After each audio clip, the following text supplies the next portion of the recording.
do it. Are people ready? Let's do it.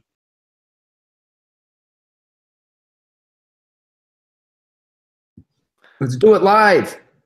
We are live on the internet, and welcome to the CouncilCast. This is episode 46, being recorded on June 26, 2018. The council is now in session, and as with every week, we'll make arbitrary decisions about topics on science, technology, and random shit with little background and next to no expertise. All CouncilCast decisions are final with a capital D and have no bearing on anything whatsoever. Did you just say final with a capital D? Decisions are final with a capital D. Oh. I thought you might have said finaled. I mean, I was confused. every decision is also finaled. Finalized and to Your be intros finaled. are too high energy for me. I think they're not high enough energy. Oh, I want more. everybody's like, oh, If you want to check out all the pre-episode banter, you can subscribe to the CouncilCast at councilcast.org. and you will not see it. Our newsletter. You know, if we had a a Patreon account or a Kickstarter of some kind, that's definitely one of the things that we would be on. Like the Patreon for sure. You become a patron or thing if you want to see the half hour of like bullshit that's worth seeing, and then so yeah. You know, someday that's gonna be our reality, guys. Man, I so hope. if anybody can figure out how to give us a Patreon, send us a Patreon, and we will send you some. Send us a video. Send us a Patreon or mail your checks with donations to PO box. councilcast.org. That states can now collect sales tax from online purchases. Only feeling everyone has when this happened to them on Amazon, at least all of my friend group is, well, they finally did it, now we can't get away with it anymore. Yep. Right? Like, because technically you're supposed to be declaring all that stuff. Right? Yeah. Yeah. And literally no one does, which is why they did this. Yeah, so exactly, and everybody's... And a lot of people don't know that. A lot of people don't know they're supposed to be declaring those purchases and paying taxes on them. I mean, and to be fair, if you're buying from an online purchaser, I mean, your assumption is, and it's not really given to you in any way, is that you're paying for whatever you're buying plus whatever extra taxes are on top of it. I mean, you walk into the store and you're paying the tax, so why when you go online and buy it from the same online retailer, right, you aren't paying the taxes? Which is why I'm completely okay with this change. I'm completely okay with this change in the same way that I'm completely okay with if the state decides to start charging me more to register my vehicle because it's electric, or what percentage I run on electric because I'm not buying gas for the most part, right? Sure. Like, I mean, that in the future is going to be a problem. Like, if a shitload of vehicles are using and not buying gas, that gas tax is not getting paid to go to maintain the infrastructure. That's way too small. They're just going to raise the tax on, you're going to have like 50 cents worth of tax on every therm that you use on or electric or whatever the kilowatt, whatever the hell unit they use. Kilowatt? Oh, for electricity? Yeah, instead of rolling it out to just the electric car owners, they're going to roll it out to everybody and increase everybody's electric rate. Oh, you think they'll increase the electric rate? Yeah, why not? I mean, that's a good way for them to get money. But that doesn't have anything to do with maintaining the road infrastructure. Yeah, but why can't it? I mean, I'm just saying. Like, I'm what if they bought electricity online? Yeah, I mean, I kind of do. Like, do you remember that company? Is it Arcadia Power? Oh yeah, I remember them. Remember them? Yeah, I've been using them for, I mean, at least 6 months now, I think. And I've been paying for the 100% like renewable option. So I mean, I'm sure I'm just getting basically, but I mean, all it does is add a penny to my kilowatt hour charge, and then they certify that all the energy is being offset by stuff that either I don't think they build directly, but they invest in like They probably paid for some yeah, other wind farms or and something. stuff. Yeah, exactly. So I mean, I agree with you on this. I think that it's really, I mean, the fact that this is really a news story is a little weird because realistically, we should all have been paying taxes anyway when we're buying things online, most likely. Yeah, I mean, this is a classic case of Oh, I did all the time. legislation is catching up with reality. Yeah. So and everybody, people are gonna bitch about it, but I don't think like For I no- mean, for no reason. you should pay your fucking sales taxes as long as like that's a concept that we are behind. Like if we want to abolish and do some other form of tax, like that's not the conversation. The conversation is if I buy a plunger at Walgreens, I pay taxes on it. If I buy a plunger on Amazon, I don't pay taxes. right. It was an actual real thing people had to think about. And in certain instances, it's made me go local to buy something, depending on what it is, because the tax advantage is not there anymore. Yep.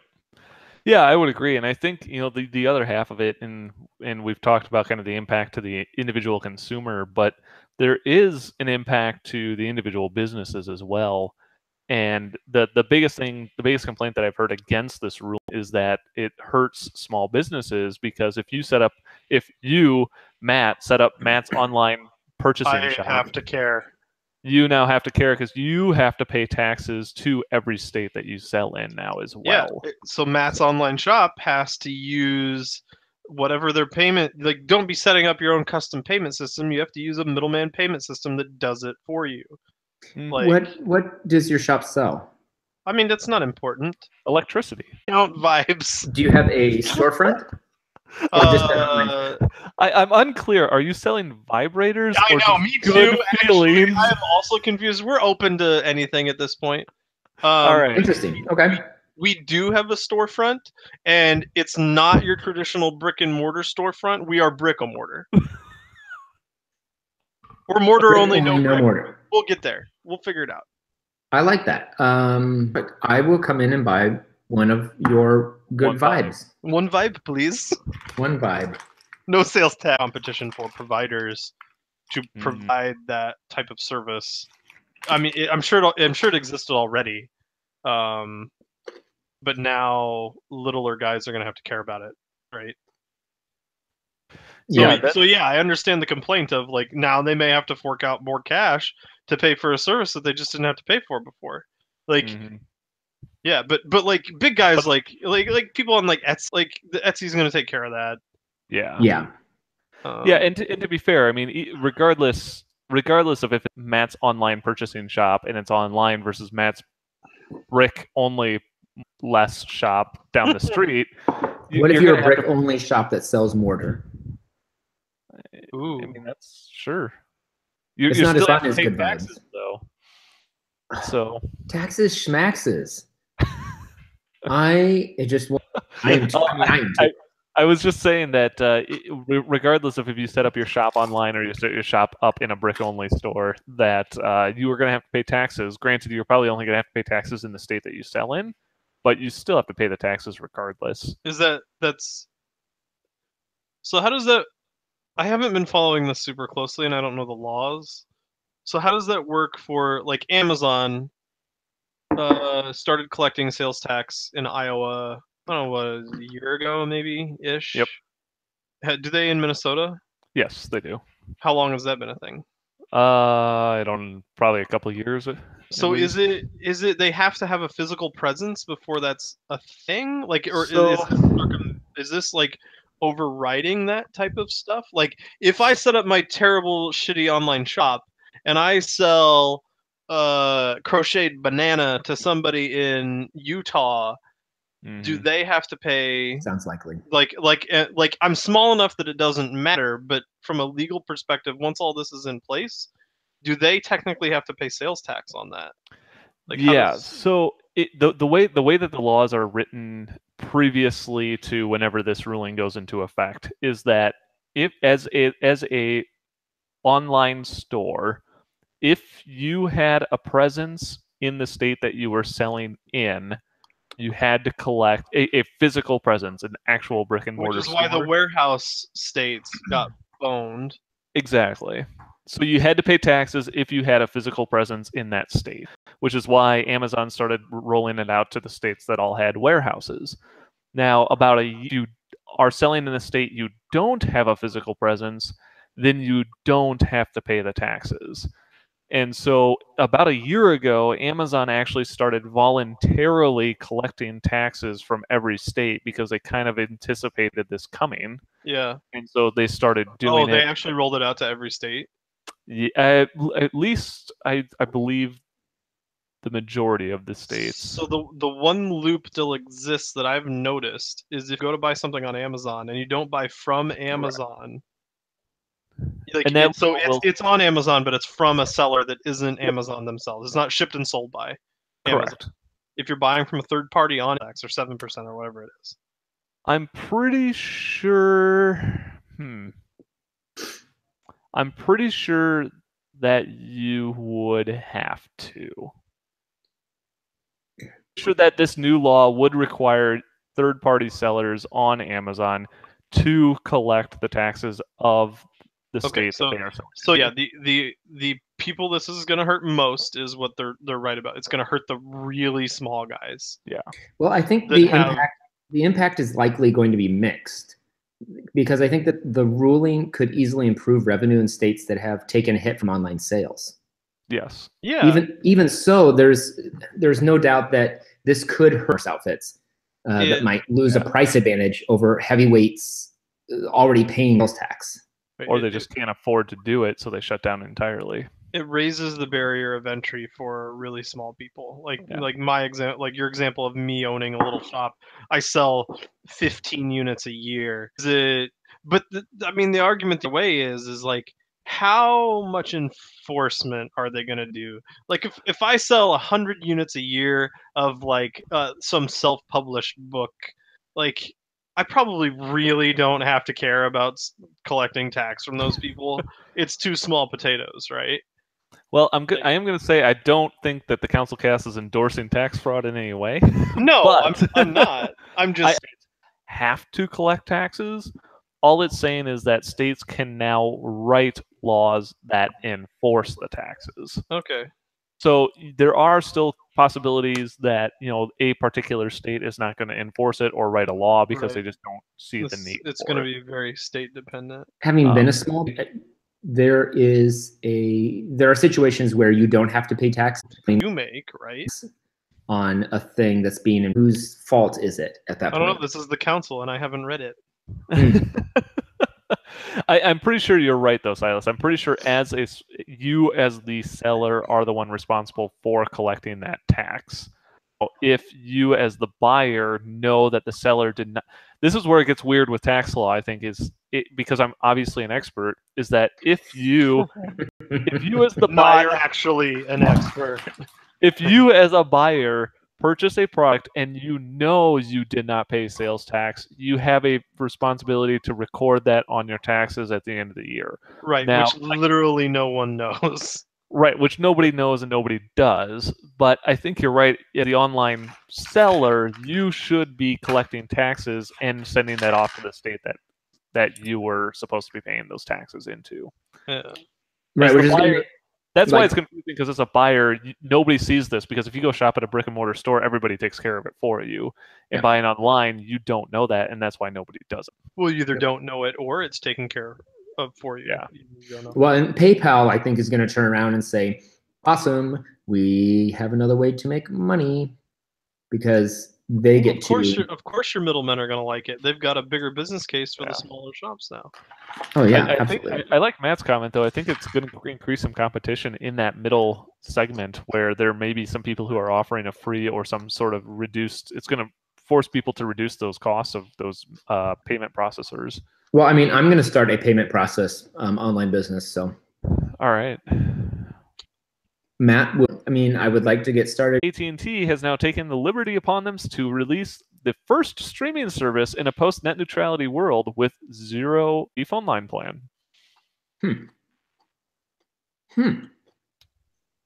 So AT&T looked at this. If you are, like I said, if you're signed up for one of their AT&T unlimited plans, You can get both plans or you can get the plan for free, but with a $15 monthly credit. And the video quality will be capped, but you'll be able to watch 100% of it for free. What's it capped at? 360? 480, actually. Woo! So if you're paying for their service already, then they're really kind of pushing people to using their Watch TV service with 0 ratings, which is exactly what which gives a disadvantage to really all the other service providers out there who provide a streaming service, and you have to pay more for it. Well, we have gigabit internet now at our house, so I don't know if you could tell, but my so on board on this conversation whenever I get back. This week, let me see here. Using AT&T's service, you know, for free. You are right.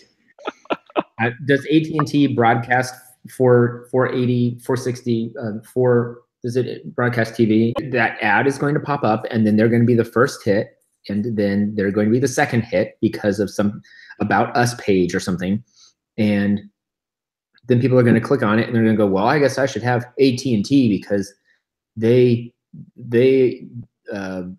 because, and that's all the more reason that they're going to need. So nice job, AT&T. Yeah, I mean, I really think that the people who know what's going on are not going to want to do this anyway because the channel lineup is pretty atrocious.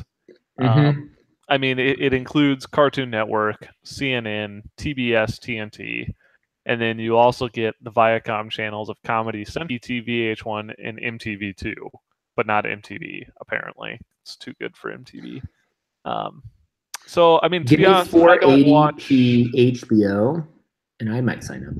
You know, actually, I thought I did see something about that. They did say if you are one of their unlimited subscribers, you get to choose one premium streaming service for free, which the options include HBO, Cinemax, Showtime, Stars, Amazon Music Unlimited, and Pandora Premium, apparently.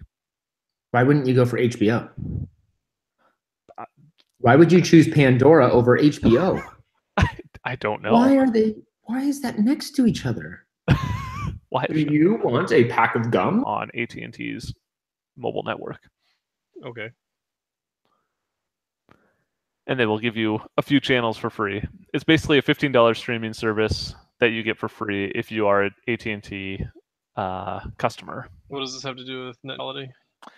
Because it's basically giving them they will 0 rate the data stream, so you don't have to pay. It does not count against your data cap if you use their Watch TV service. So it's prioritizing as opposed to using Netflix or. Yes, as opposed to using Netflix, which counts against your data cap and also costs extra. And therein lies the problem of the bandwidth providers also being the content providers. Yes. There is a conflict of interest.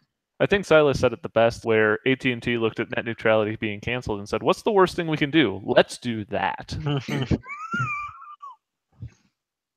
While simultaneously capitalizing on everyone's fears. They've packaged this in a way that it looks like they are not the bad guys. We're not going to, like, the whole thing about net neutrality was... I mean, their entire argument about all of these changes has been that it's good for the consumer.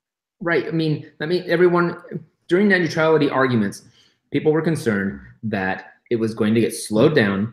My internet speeds are going to be slow. I'm going to have to pay more for the fast internet. I'm going to have to pay more to have internet. Except it's more nuanced than that, right? Exactly, and which is what they're doing here. It's more of, I have to use Mediacom's streaming service now because they lowered my data cap to 500 megs a month. And the only way I cannot go over is if I use Mediacom Flix instead of Netflix. Yep. And that is what's horseshit. Yep. Yeah. I mean, T-Mobile kind of got into the same thing when they started doing their, what they call a binge-on service, which allowed you to kind of music and video streaming for free without counting against your data. But the difference was they didn't promote their own service as being the only data-free option. You could literally use any service. It didn't matter. It just didn't count. But yeah, it's really forcing people to use it if they don't want to use, if they're already bumping up against data cap or they lowered it. It's a pretty shitty deal. Thumbs down.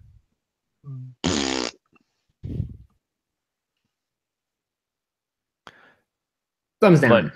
Speaking of AT&T and doing really shitty things, and so if you didn't like the ads you were already getting, you can now get better ones apparently. And they're apparently going to use it to personalize ads even more because now that they own Comcast or Time Warner, I mean, they can now gather more info watching habits and give you ads that you want to see. Don't you want that? Don't you want to be spied on so that you can get more directed ads? Every single. I'm gonna pull this up. I'm gonna pull this up and send this to you guys. Hold on. Keep talking. I mean, the answer is no. I don't want. Just reminds me of this Futurama episode that. Oh, where is it? Hold on. I mean, most likely, what AT&T will do is they'll offer an internet service plan that says, if you pay for this, we will give you no ads. Don't you want that? Don't you want to pay more to not have ads? No. Don't you want to pay more to not visit websites? Here, watch this, you guys. Ads? Yeah. What? Parts of our body with electronic pieces. Like, what are you going to do when you have glasses that just seamlessly have stuff, or like electronic retinas put in or something that can overlay stuff onto the world for you? What are you going to do when these ads can just get shoved in there? Like, I mean, it's Blade Runner-esque. Yeah. And really, Amazon has kind of already been doing this with their Fires, where you could buy a cheaper device, but it has ads, or you can pay more to not have ads. What happens when you just don't have that option to pay more? And it's now on your body. Huh. Now this is interesting. This is interesting. This is really interesting. What are you doing? Reading the Wikipedia page on M&Ms? Yeah, the rest of this conversation was boring me, so I went straight to M&Ms. No, we watched Black Mirror the other night. You guys seen that? Yeah. No. I mean, not all of it, but I've seen, I think, all of or most of the first season. We watched We watched all of the first season, and then we felt like we were going to vomit, and we went to bed. You watched all the first season last night? Not last night, 2 nights ago. So horrible idea. So the first thing, if anybody watching is going to be starting Black Mirror, either do not watch the first episode, or just understand that the first episode is not necessarily representative of the rest of the series. It's an Interesting, and the implications are interesting, like given like the prevalence of like social media and stuff like that. Like, I mean, it raises flashing lights so you know that it's on, I guess, for the viewers. Otherwise, it'd been a 1950s style. Helps you with. You have to build it into a wall, otherwise someone's going to steal. Just sitting on a table. So my initial reaction to the great, just what I want, a listening device in all the hotel rooms I go to now. That's my first thought. But then my second thought is, it's their hotel. They could put a listening device in it anyway and in a better spot. but this, however, makes it, because people have already accepted Alexa for the most part. I don't accept her. And devices like this. Or yeah. him. So yeah, I don't know. All of these, I have Google Homes and Alexa in my house. Oh yeah, so do Echoes in my house. So I mean, I guess I'm more concerned about like what. I mean, I like the idea. I just don't really think that the application is probably going to be the best. It would really sped up Watergate. I mean, I want a hotel room. Yeah. Because it's personalized. I mean, you don't know what's on it. Exactly. And you don't know what's on the one you have. True, but at least it's only tied to my account. Yeah.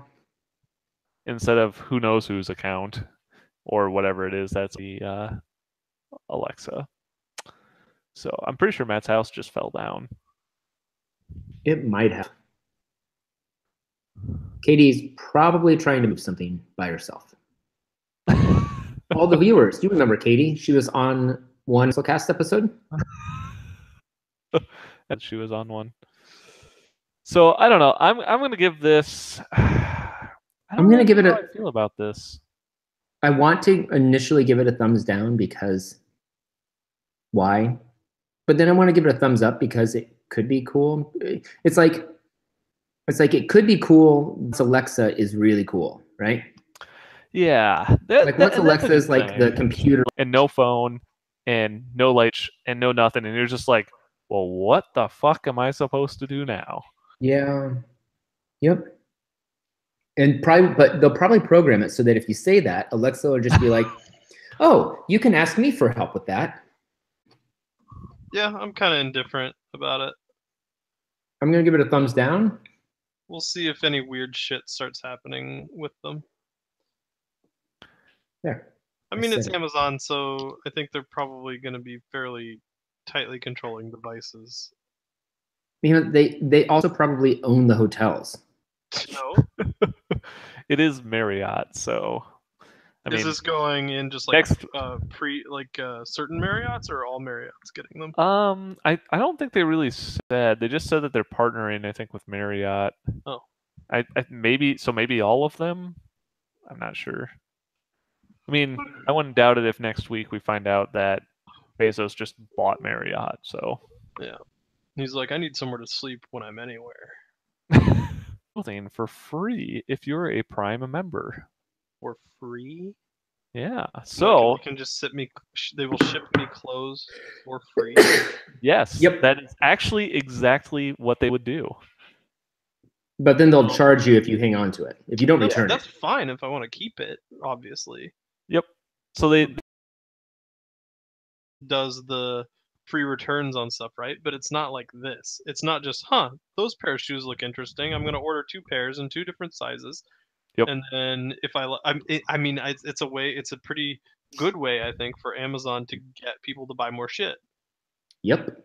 Absolutely. And I mean, there's already clothing services right now where you can pay for a subscription and they will like send you clothes, and then if you keep it, you have to pay for the clothes, but you're also still paying for a subscription. So it's kind of a leg up that Amazon has if they're going to ship it to you for You're already free. paying for a subscription with Amazon. Granted, yes, you're paying for the Prime membership already, but you don't have extra. Plus, if you need a cute outfit for a night out on the town, you can order it from Amazon. You can put it on. Amazon's going to become our Brondo. You can wrap it up and send it back to them. No questions asked. They're branching. I guess this still falls within their wheelhouse of selling stuff online. It's just merchandise specific merchandising, clothing specific. I mean, I think that I think it's honestly a really good idea because I mean it's really the one thing that for Amazon to expand into. I'm not maybe don't agree with it, but it's really the one space that online retailers have not really been able to capture very well. You still kind of have to go to a store to buy clothing because you just don't know if it's really going to fit you or not. Well, right, because like I recently not if you do something like Zappos. Like if you're willing to pay for the initial, like send it to me and then and you could do the whole Amazon thing where you order, like I've ordered 2 pairs of shoes on Amazon before, not knowing which size I needed and just sent the other back. But this makes it easier. Yeah, but you're right. It doesn't have to go through the whole return process. You don't have to go through the this, that, and the other thing. You don't have to pay for the shipping. You can just send it back to them. The other day, I guess when I started my new job, I needed some new work clothes. And so went around to a whole bunch of stores and found only one dress shirt that fit me the way that I wanted it to. And so then I took that dress shirt back home, looked at all the specs on it, and ordered like 4 more on Amazon. So, but at that point, I did see this this thing that Amazon's doing. Like it was opened up to me at that point with the Prime wardrobe, and I was like, oh, I guess I could have just ordered a whole bunch of stuff and tried it on and then sent it back, I guess. But yeah. I mean, I agree. I kind of do what you do too. Is I go and find what I need, what fits, and then I'll search for it on Amazon and say, okay, buy more of them. I mean, people do the same thing with certain electronics. There's a reason why Best Buy is called Amazon's A storefront. Yeah, storefront. But I mean, Best Buy price matches now, so that's not really much of a thing anymore. Yeah, I think it's an interesting idea. I think it's a good way for Amazon to grow out of, people buying things and returning it. I can't even imagine the amount of money that Amazon spends taking people's returns back on clothing. So it's probably a good way for them to cut down on returns and just offer it as a service. How does it cut down on overall returns? Like, won't people Well, it still cuts be down on needing the to return shit? because they still have to go through like the RMA process versus just sending Being a it back. built-in process. Yeah, just being a built-in Gotcha. thing. Yep. Because they probably have a separate section of the warehouse or something like that, so when things come back, they don't have to put it somewhere else. It's all about efficiency. Yeah, speaking of efficiency, I'm watching this video with the little robot carts. Robot carts? Common Sense Robotics makes your warehouse work like clockwork. Pretty sure it's a Amazon product. It's definitely what Amazon is using, I bet. They invented it. Wouldn't doubt it. Speaking of inventors. Speaking of inventors, indeed. We'll end today's segment with the typical Elon Musk purchase of the week. I don't know. Elon Musk's crazy antics for the week. Yes. And this coming from his company Tesla, who everybody is familiar with from the Tesla cars. But if you didn't know, they are making a electric semi. Yes. And they have added a Mad Max setting to its blind spot threshold. Perfect. I'm not really sure what it does. Laughably aggressive. Yes. There's apparently settings under the blind spot threshold that has standard and aggressive modes, and then it also has a Mad Max mode. When you're on Mad Max mode, Cirque du Soleil performers and motorcyclists start jumping your moving vehicle, just like in the movie. I thought that it would have like spikes come out of the car, and so you could just like run over other people. So you just skewer the little fucking Honda next to you. Get out of my way. Mediocre. It turns the volume on the radio up to 11. That movie's so good. So if you are going to be buying an electric semi and you want to drive like Mad Max, you now can. Totally. That is 100% what I'm going to do. Thumbs up. Thumbs up. Absolutely. And with that, the council meeting is now adjourned. If you liked what you saw and you want to check out all past episodes of the CouncilCast, you can go to councilcast.org. All of the podcasts are recorded live on Tuesday nights on YouTube, and you can also find the audio files of the recordings on iTunes or your favorite podcatcher. If you have a topic you'd like the council's decision on, you can email us at councilcast@gmail.com or connect with us on Twitter at the CouncilCast or on Facebook by searching for CouncilCast. What about Thanks for listening. whogivesashit.org?